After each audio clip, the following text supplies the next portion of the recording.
ഒരു സാധാരണക്കാരനായ ബാലൻ എങ്ങനെ ഒരു രാജ്യത്തിന്റെ ഭരണാധികാരിയായി മാറി എന്നതിനെ കുറിച്ചാണ് ഇന്ന് ഞാൻ നിങ്ങളോട് പറയാൻ പോകുന്നത്.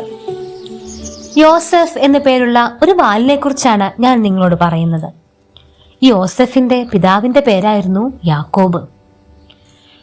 യോസേഫും അവന്റെ പിതാവായ യാക്കോബും മാതാവും കൂടാതെ അവന് 10 സഹോദരങ്ങളും ഉണ്ടായിരുന്നു. ഇവരൊക്കെ വളരെ സന്തോഷത്തോടു കൂടി ഒരുമിച്ച് വസിച്ചിരുന്നുവെങ്കിലും യോസെഫിന്റെ ഈ സഹോദരങ്ങൾക്ക് തങ്ങളുടെ ഇളയ അനുജനായ യോസെഫിനോട് ചെറിയൊരു അസൂയൊക്കെ ഉണ്ടായിരുന്നു. അതെന്താണെന്ന് അറിയാമോ? പിതാവായ യാക്കോബിന്റെ ഏറ്റവും ഇളയ സന്തതിയായിരുന്നു യോസെഫ്. ഏറ്റവും ഇളയ പൊന്നുമകനായിരുന്നു യോസെഫ്. അതുകൊണ്ട് ചെറിയ വാത്സല്യവും സ്നേഹവും ഒക്കെ പിതാവിന് യോസെഫിനോടുണ്ടായിരുന്നു. ഇതൊക്കെ അവന്റെ സഹോദരന്മാർക്ക് അവനോട് അസൂയയും ചെറിയ വിദ്വേഷവും ഒക്കെ വരുത്തുവാനിടയാക്കി.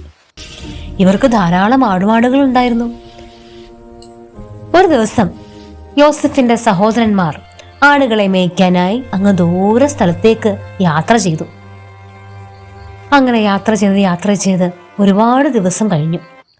ഒരു ദിവസം പ്രഭാതത്തിൽ യാക്കോബ് ഉണർന്ന യോസെഫിനോട് പറഞ്ഞു, മകനെ, നീ നമ്മുടെ സഹോദരന്മാരുടെയൊക്കെ അടുത്ത് ചെന്ന് അവരെങ്ങനെ ഇരിക്കുന്നു, ആടുകൾ എങ്ങനെ ഇരിക്കുന്നു, സുഖമായിട്ടിരിക്കുന്നോ എന്ന് അന്വേഷിച്ച് എൻ്റെ അടുത്ത് വിവരം വന്ന് പറയണം. അപ്പോൾ യോസെഫ് പറഞ്ഞു, അതിനെന്താ അപ്പാ, ഞാൻ ഇപ്പൊ തന്നെ പുറപ്പെടാമല്ലോ എന്നൊക്കെ പറഞ്ഞ് അവന്റെ സഹോദരന്മാർക്ക് പ്രിയപ്പെട്ട രുചികരമായ ആഹാരമൊക്കെ ഉണ്ടാക്കി അവൻ യാത്രയായി. സഹോദരന്മാരെ കാണുവാൻ ദൂരദേശത്തേക്ക് യോസെഫ് യാത്രയാകുകയാണ്.